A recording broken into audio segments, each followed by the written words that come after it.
Welcome to the Profitable Cleaner podcast. Join your hosts, James Harper and Angel Sandoval, bringing you the experts, discussions, and knowledge you want. We talk about sales, technology, marketing, operations, strategy, leadership, mindset, health, God, and so much more.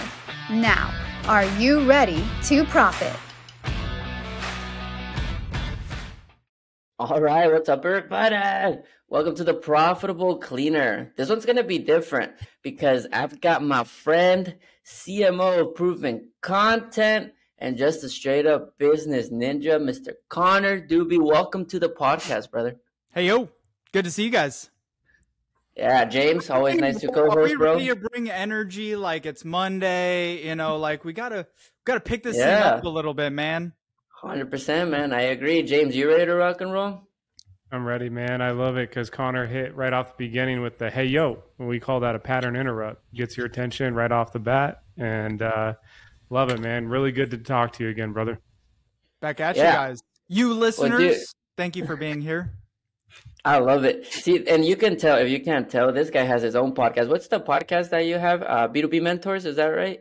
I've been podcasting for the last 6 years in the B2B world. My first podcast, both you guys are in Denver, and my very first podcast I founded, which was actually going to be a television show on local cable in Denver, and that was called Mile High Mentors. I realized that I couldn't really bring my full personality. I can't cuss and I can't talk about certain subjects on television, so we decided to actually launch that as a podcast. And then I moved out of Denver. I wanted to kind of reformat, restructure, launch a new show. And about 2.5 years ago, launched B2B Mentors during the pandemic. And so that is my main podcast, B2B Mentors.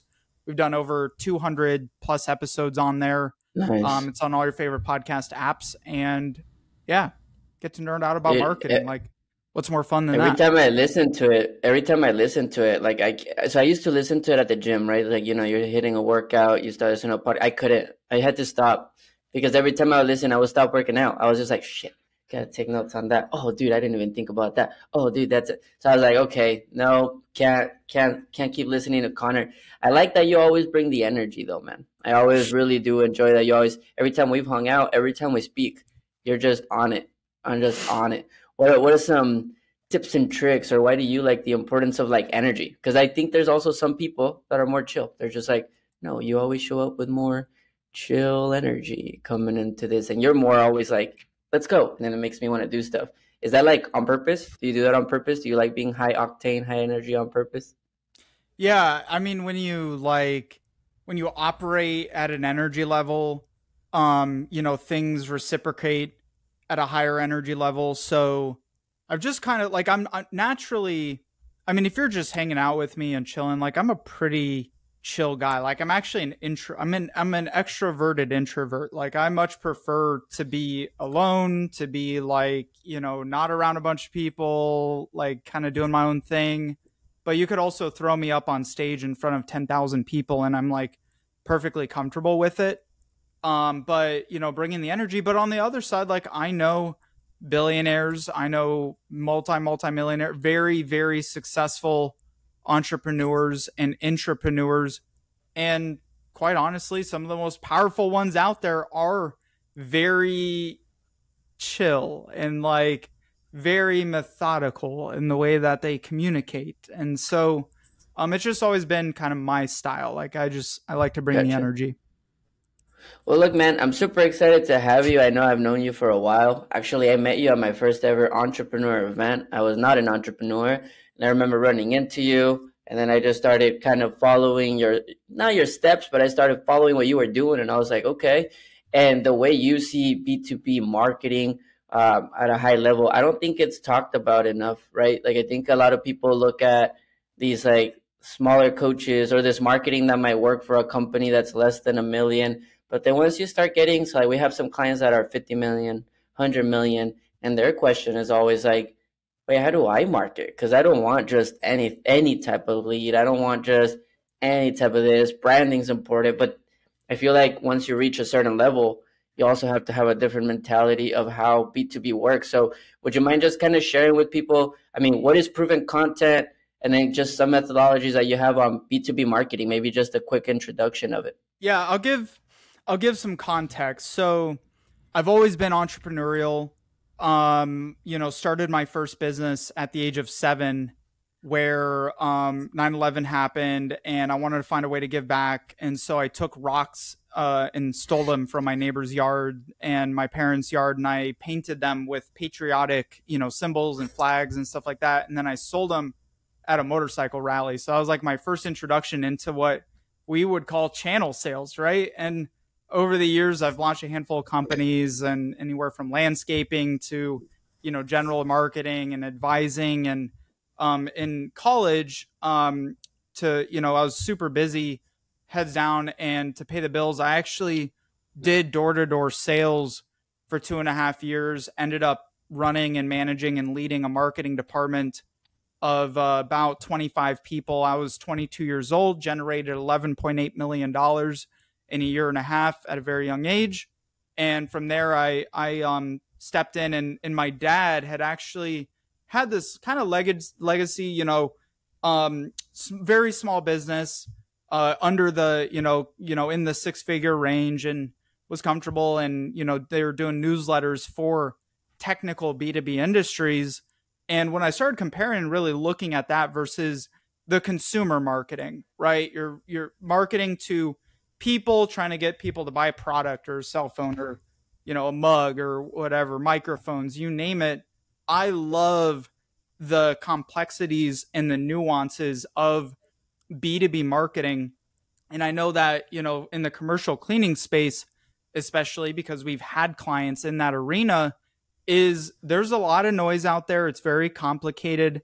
And there's really only a few things you got to do to execute the right way in B2B to make sure that you are, 1, reaching the right people, and number 2, consistently staying in front of them. Like, that's it. Marketing is not complicated. It's very, very simple. It's those 2 things. How you do it could come in a lot of different forms. And that's what also led us into building proven content, as your first question, because out of anything you're doing, whether you're looking at doing trade shows and events and cold calling and prospecting or pay-per-click, inbound, outbound, turnaround, you name it, content is at the heart of everything in marketing nowadays. That applies to content you're putting out through social media, through ads on your website, in a sales relationship, one-to-one, one-to-many. But content is currency for every single business in, the modern world. And it's also one of the most difficult things. So we decided we're not going to build this do it all, be it all for everything and everybody type of agency. We're going to build a custom content production called Proven Content and support technical B2B clients that have long sales cycles, lots of decision makers. Some of our clients do IT sourcing, for example, for Fortune 50 companies, and their deal volume is like 150 million, $500 million, $30 million, very, very high dollar deals. And it's a totally different animal than marketing to sell a product. And so that is, proven content. We've got 30 folks. We're really the go-to in the industry. We've worked with companies as large as, multi-billion dollar companies, large holding companies, and we work with some smaller businesses.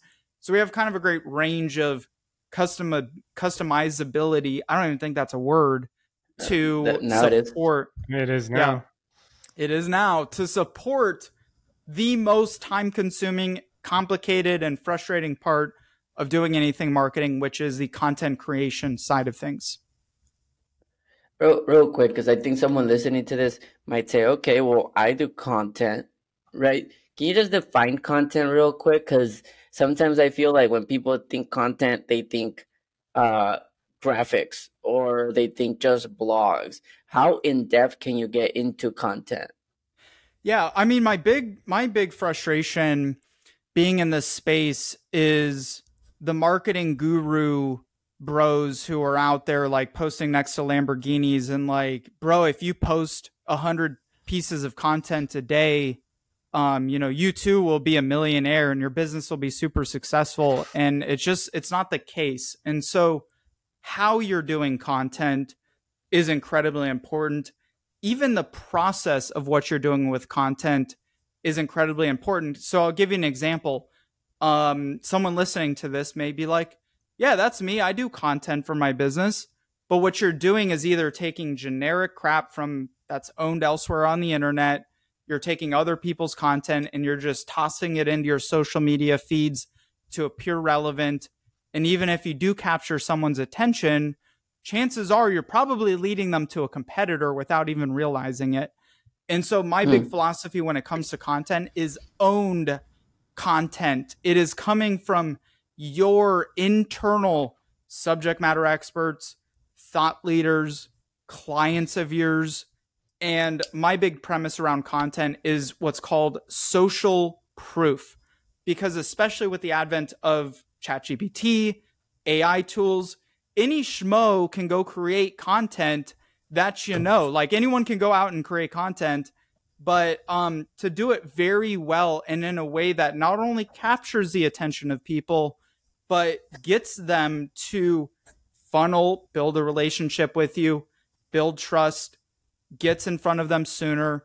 Chances are if you're the first one to get in front of an account and you continue to nurture that relationship, you're 80+% more likely to close that deal than your competitors.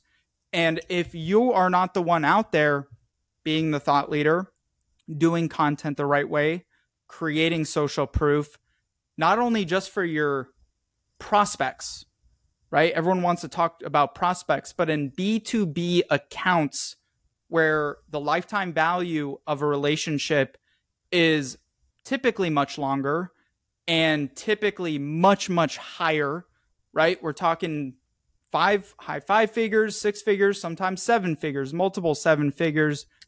If your company is not the one educating your existing clients, who's going to do it? Who's going to do it? Yeah. Your competitors. Yeah. Correct. 100%. Oh man, there's a lot of strings to prove them here. But before I take over, I'm gonna let James ask a question. Let me tag one more thought onto that too. And I'm sure we'll dive deeper into this, but just while I'm on that track in terms of like, okay, I'm doing content, but here's the thing. People come in 2 different forms. You're either a left brainer or you're a right brainer. And also 65% of your buying market has now become the millennial and Gen Z versus, former years where it's been a lot more baby boomers. It's been a lot more Gen X. They're becoming younger, and everybody, whether they're a left brainer or they're a right brainer, consumes content differently. So it's not just enough to hammer out a bunch of one form, but you need what we call the trifecta effect, which is a combination of the video, visual, written, social proof, success stories, as well as audio content if you really want to break through the noise and you want your content to be working for you versus the other way around. Go ahead, James. I'll shut up now. No, we're about to just grill them with questions now. Now I'm over here like selfishly wanting to learn. I love it. No, I think I want to kind of extract something you said. So like the industry that you sell in, you said like IT sourcing could be a really long sales cycle. I think a lot of people listening to this, when you're selling to a facility director of a big time facility, it's a long sales cycle. It's actually no different in terms of how we have to humanize the sales process, open up the door, and then stay in front of them. Sometimes it could take you a year just to get that one qualified meeting. Mm-hmm. How would you recommend someone that's listening to this? They're like, hey, I understand the importance of content. Maybe we do it at a minor scale, but we're focused on sales. We're focused on new revenue. You made an interesting point I don't want to gloss over. You said you can use content for longer sales cycles. So the owner or the salesperson listening to this, how would we apply using content to an actual sales cycle? Like the facility director I just got an email from, but they're not ready to bid for the next 8 months. Yeah. How's content play there? Yeah. It's a great point because at the end of the day, time, money, need, like that facilities director, your prospect, they may love you, they may like you, they may agree with your pricing, they want to do business with you, but these other things have to align in order for them to sign on the dotted line. And so the other thing to consider is in the commercial cleaning arena, you're not just selling to a facilities director, you're also selling to the CIO, the CRO, the not CIO, but the CRO, the financial department, possibly the president, possibly a HR, VP, possibly HR, possibly, you know, like, and it depends on the scope, obviously, of those accounts. Like that's on a case by case basis, but you are on average selling not to one person, but more like 7 to 10 different influencers if you are doing bigger deals. And by the way, my hope is for those of you listening to this, I empower you to do bigger deals because they take the same amount of energy, effort, marketing, you know, to do a bigger deal than to do a $15,000, you know, one-time project. Not to say you can't do both, but at the end of the day, you're selling to more people. So how do you utilize that? Well, I'll give you an example. When our clients first jump on board with us, instead of just coming up with, okay, what kind of topics, what kind of content do we want to talk about? Let's go do some research in the industry. The best marketing that you can ever do is not what you're saying about yourself, but what others are saying about you. It is social proof, number one. And I use this in our own marketing. So for example, we'll take a client of ours, we'll go out to their top 3 clients, and we will interview them on camera to get a more in-depth social proof video testimonial talking about, what their fears were, what their situation was, how is this relevant? And then I'll take that video testimonial, turn that into a written short blog about that success story, create micro social media content around that. And then wherever my prospects within the sales cycle, because some of them may be more active and engaging and following on LinkedIn. Some of them may just be checking in on my website. If someone's in my sales funnel and I've already put a proposal, they're automatically on my email list and they're going to minimally get a newsletter once a month with that social proof that I've created for the month and the thought leadership and the prowess of our team.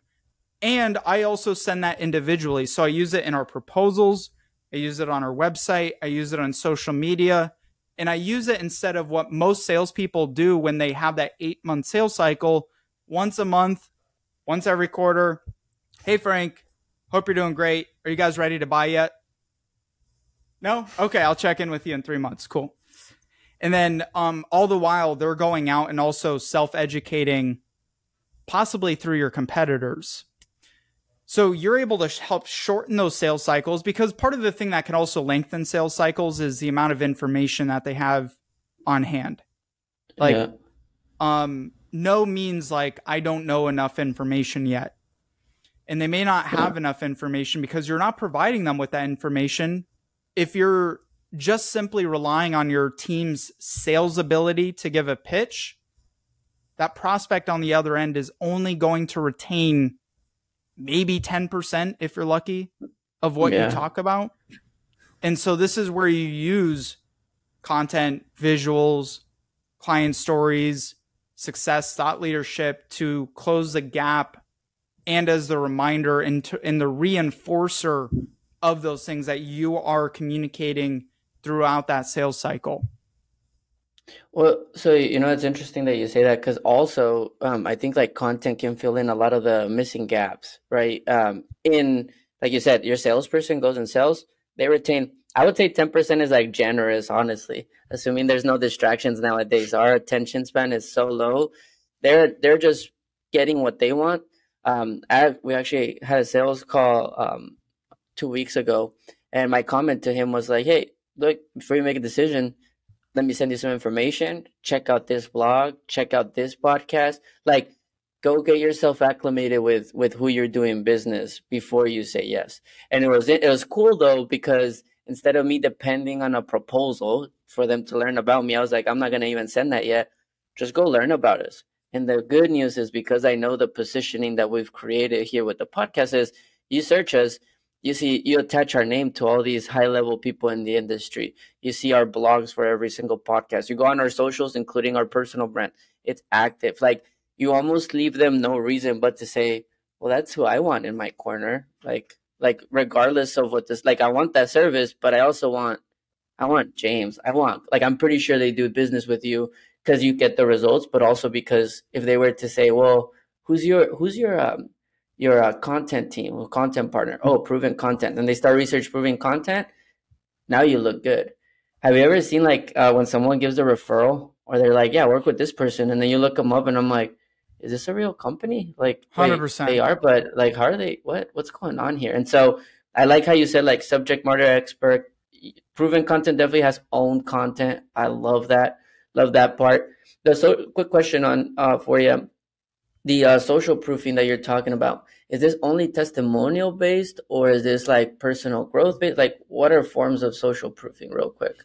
Well, in the case of commercial cleaning, yeah, it would be the social proof is what other people, like your brand, for example, takes a lifetime to build a brand, takes 5 seconds to completely ruin it and hurt your credibility. And part of the enforcer of that is not like any company, and every company out there thinks they're the greatest, says we have the best team, the best service, the best pricing, but no one believes that. What they believe is what their peers are telling them. And that's also part of that validation of doing video. People see your eyes, they see your client's expression, they hear the tone, they feel the enthusiasm, they hear the story, they see the story, whether they do listen to it, read it, or watch it. And so that really closes the gap of like, wow, this vendor is really the most logical vendor. And that is a positioning that every commercial cleaning business needs to get to, because there is so much competition out there.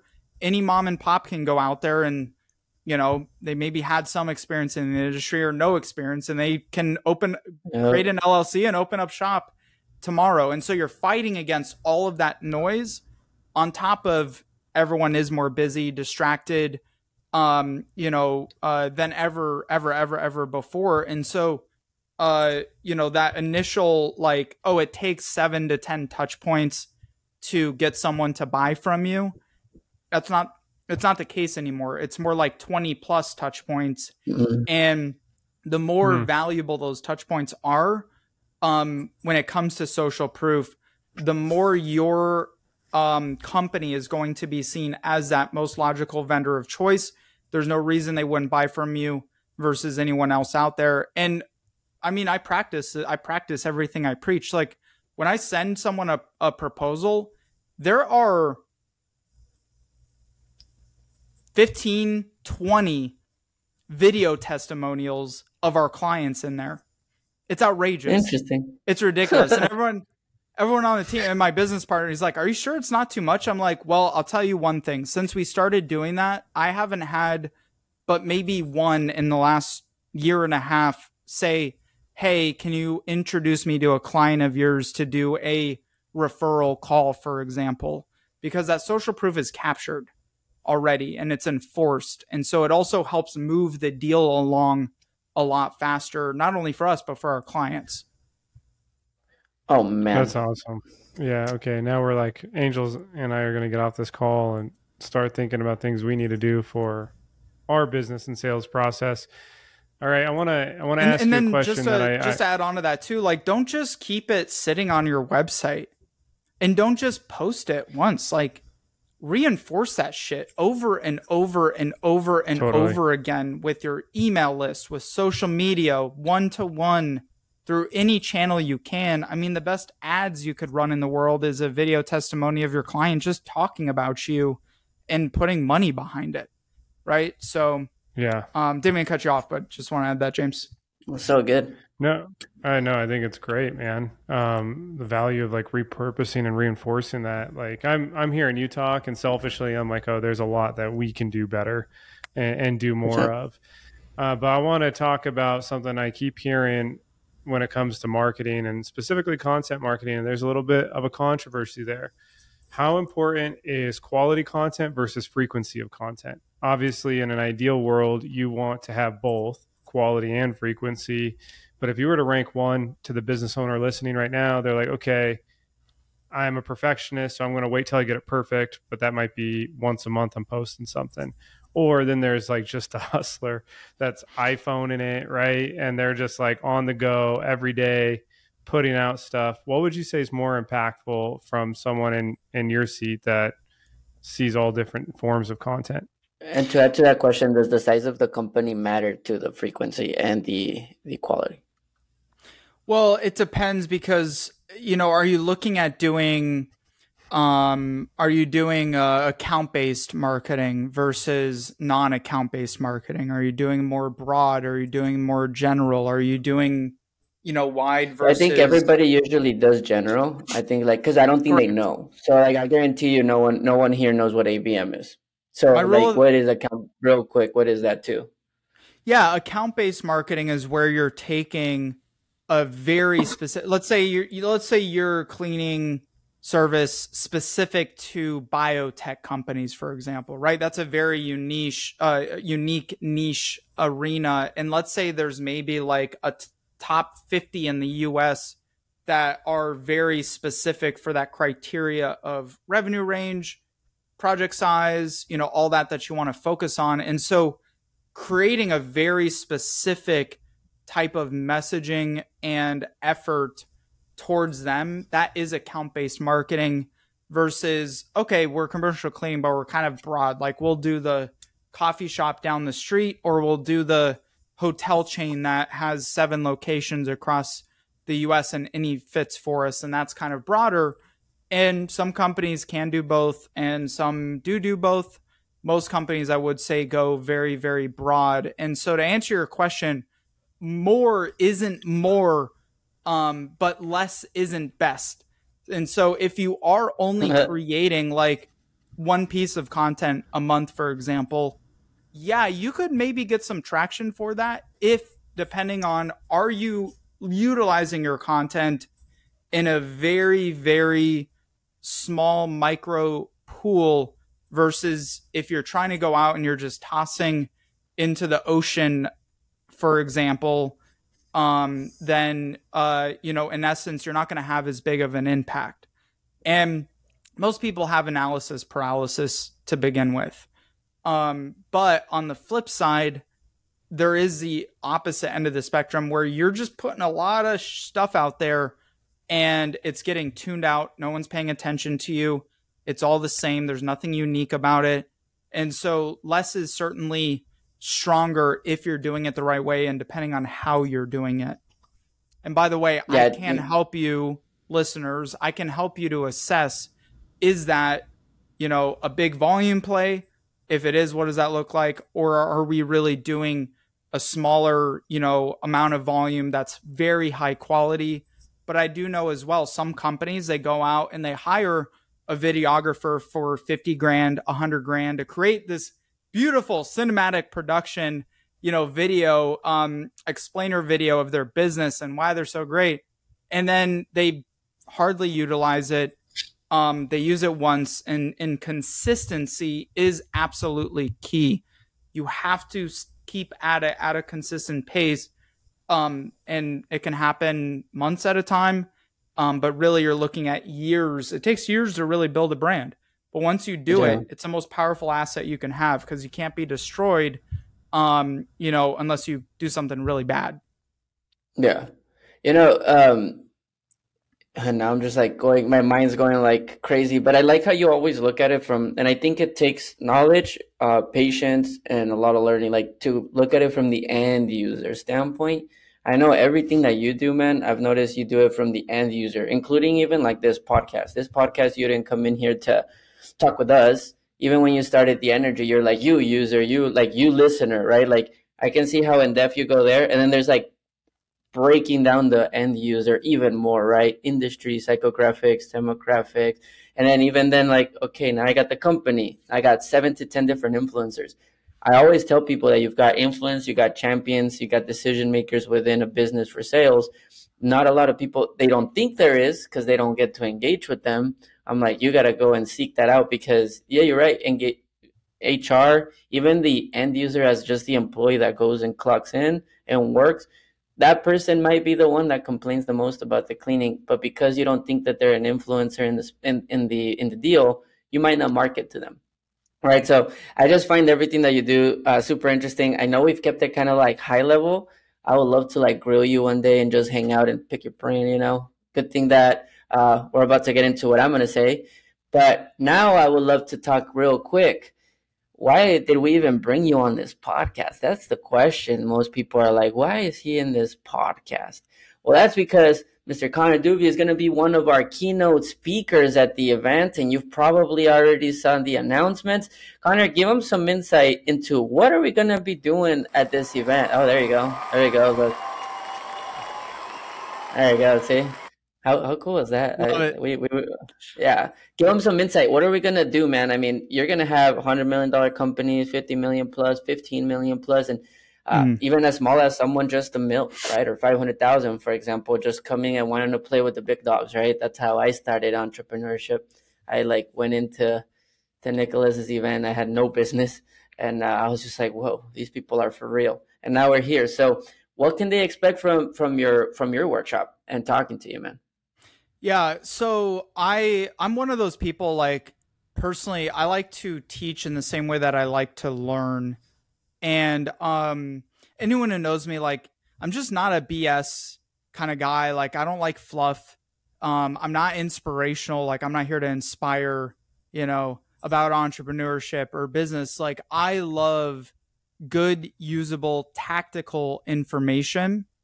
And I pay to get good tactical information from mentors, coaches, and vendors, and you name it. And so in the case of content, the biggest thing and what we're really going to break down in this event much further, which if you haven't already, you've got to get your ticket, especially if you like what we've talked about so far, because I can really get much more into depth with each one of these points and put it in a more organized format for you. But ultimately, it's not about what you're doing right. And someone's like, what? What do you mean? Well, you may already not be doing content well. You may already be doing it. But I've learned personally, the biggest pivots I've made in my life or we've made for clients is not necessarily always what you are adding to what you're doing, but what you're removing from what you're doing to make yourself successful. And so I'm going to play around with the topic of the talk. I want to make it cleaning specific. So I'm thinking maybe cleaning up the content mistakes that are costing you customers. Do you guys like that? I like that. We'll play with it though. I know you're probably going to be like 2 days before you're going to be like, and switched. So 100%, 100%. Yeah. There's been so many times and it just depends. Like, again, I want to bring everyone the most amount of value. So when I hear what people are saying and I see your expressions and I look up your companies and everything like that, like, I'm going to know how to cater it towards you. And the reason, and this is also a dynamic of what we're going to bring to the table, is this isn't theory. We have literally produced over 40,000+ pieces of custom content for technical B2B businesses that do high dollar, high value sales. And so we've done that across over, 70+ industries.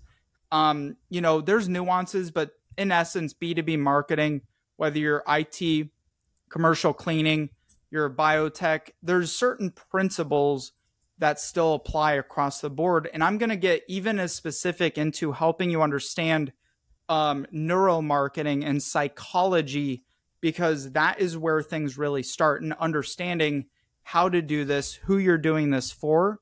So the psychology, the neuromarketing behind it, the data behind it, and more importantly, what you need to eliminate and get rid of and change that will make you successful, not what you need to add, because it's really not complicated. The challenge is it just does really take some setting yourself up for success, understanding how to execute, and whether you're a $500,000 company, $500 million company, there are different ways to execute and make content work for you to attract more of the right prospects. Actually, building a brand, people hear that term and I agree with them. It is a very fluffy, like, okay, build a brand, whatever. Yeah. In essence, what we're communicating when it says, when you say like, hey, this is incredibly important for building your brand, replace the word brand with becoming seen as the most logical vendor of choice. And because of that, have more people reaching out to you than you having to chase them around, because those deals close quicker. They trust you more. They stick around longer. They pay you more money versus if I just cold call somebody, which still works, by the way, but cold call someone, or I'm just relying on referrals. If I don't have these other things to support those efforts, then I'm only doing half of what will make my business grow from either 500 to 600, 500,000 to 1.2 million to 5 million to 10 million. I've gone through many companies doing, anywhere from that up to multiple billion-dollar organizations that have been able to grow using these same principles. Dude, that comment right there, like replace brand with, are you the most logical choice for the services like that they're requesting? And logic isn't just, do they do this job? It's, do they do it? Are they efficient? Can they back up that they do it? What's the customer support? Like everything that goes into it, right? And it's kind of cool. Like now I'm wondering, now I'm asking myself that question in a lot of things. I'm like, am I the most logical choice? And it's interesting, like even, and I'm not going to switch too much, but now I'm even thinking about this as my personal brand. Like, are you the most logical choice for what? Enter what you're trying to achieve with your personal brand.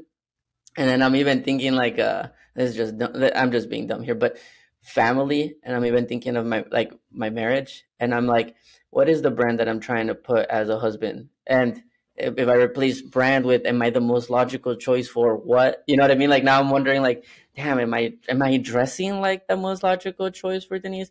Am I acting like the most logical? And I'm like, whoa. But anyways, I'm in the marriage high right now probably. So that's why I always try to connect everything back. But it makes you wonder, right? It makes you wonder, like when you replace that line right there, brand to, are you the most logical choice?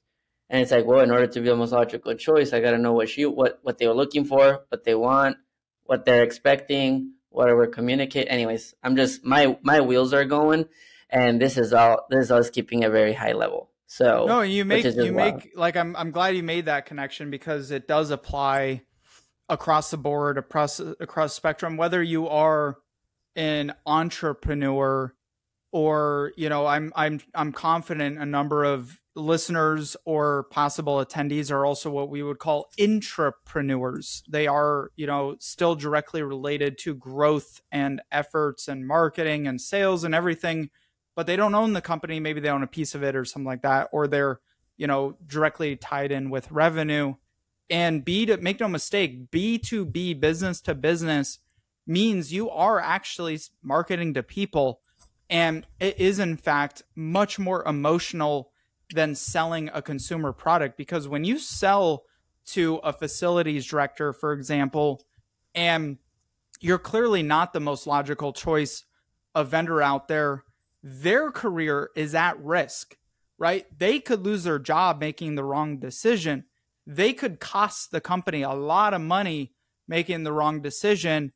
And that's where you also got to really, really understand who you're communicating with, how you're communicating with them. Most people say, yes, I know who we're marketing to. 95% of them, really, you have no idea who you are actually marketing to. And if you do understand it, you're not deploying it the right way, because you're not understanding psychology, and you're probably not sitting on sales calls if you're a marketing director and listening and asking your way to success, asking your prospects, asking your clients, using those insights to turn around and format that into the form of content, right? You think your solution solves X, but it actually solves Y, but you don't know because you haven't gotten that level of depth of research and information seeking, and it's costing, your business greatly because of it. Dude, sorry. You said like B2B is more emotional. It's a more emotional sale than B2C. Most people listening and most sales, quote unquote, sales experts would disagree, right? They would be like, "What?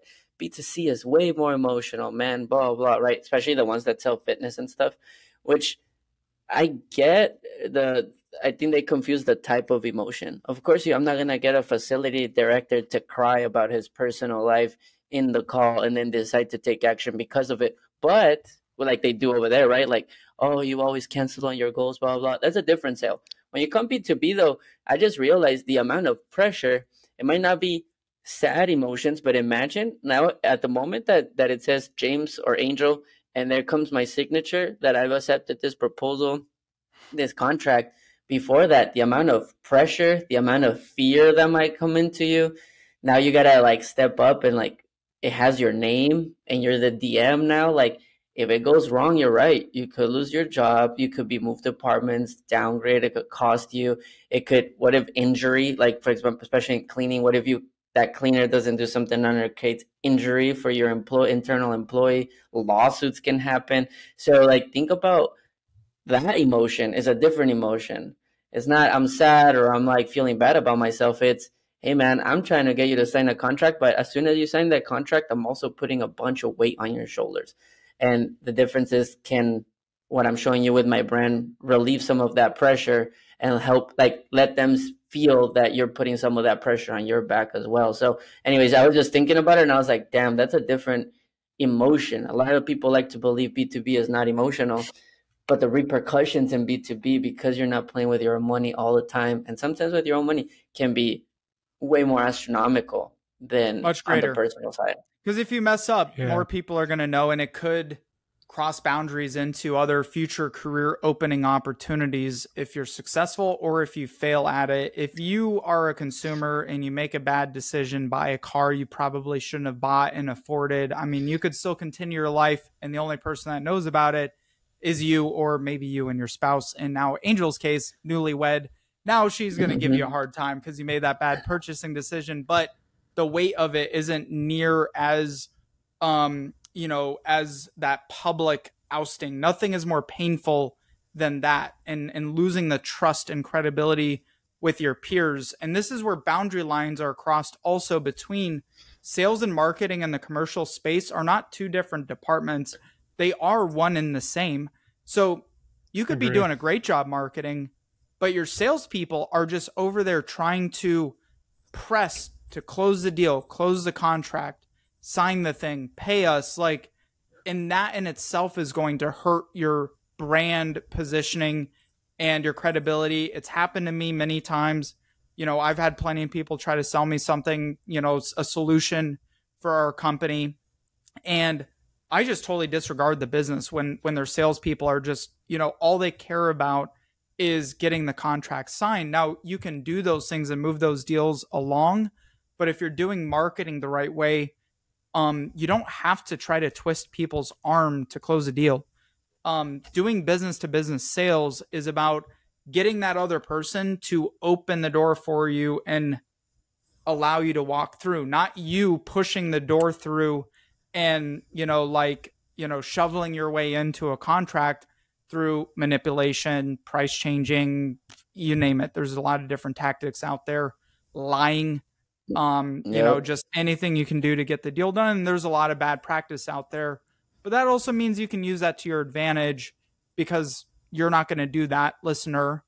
Your competitors are doing it, but you're not going to approach that anymore because you realize that my salespeople are marketing people nowadays. If I'm selling to someone, they're going to check me out on social media. They're going to look at me on LinkedIn. They're maybe going to look at my Instagram. They're maybe going to look at Facebook, whether I'm in a large company or a small company. It all comes down to that marketing and understanding, the process that has to happen to make a B2B deal happen. I'd rather someone take time, right? Like, I've literally told prospects, I don't want you to rush to move this forward. You need to do what you got to do on your end to make sure everyone is sold internally, bought in because I've made the mistakes of bringing a client in and got them in sooner than they should have, closed the deal, and then it's a short-term relationship versus like really understanding and navigating the B2B sales process. Shoot. I'll shut up on that. No, dude, imagine what it's going to be like in person. And then, like, if you want to ask Connor more questions, he's going to be around. But most importantly, he'll also be at our all-access dinner party after hours. So if you want to ask him a one-on-one question. We're doing some sushi. Like, what are we got? Some barbecue? We got to do some good stuff. I'll tell you later. Can't tell him now. You know, you can't drop the surprises now, man. We're going to do some good stuff. It's going to be good. It's going to be good. You know Denver. Just for the food. They may sign up just for the food, but they'll stay because the content is fire. They'll stay because 100%. Of the people. That's right. 100%. James, I know you have your roulette question that you always give, unless you have any additional questions. Since I know we're coming to the top of the hour here, I want to make sure I don't skip that part. We just got to get consent from Connor if he wants to play. Let's roll. Right, Connor, we got this little white box. Right here. It's not a pack of cigarettes like someone once told me on this show. We don't know what questions come out of this box. Are you willing to answer whatever question comes out? Once we ask it, we throw it away forever. Unless it's incriminating, absolutely. We'll go for it. It's like, what kind of box is this?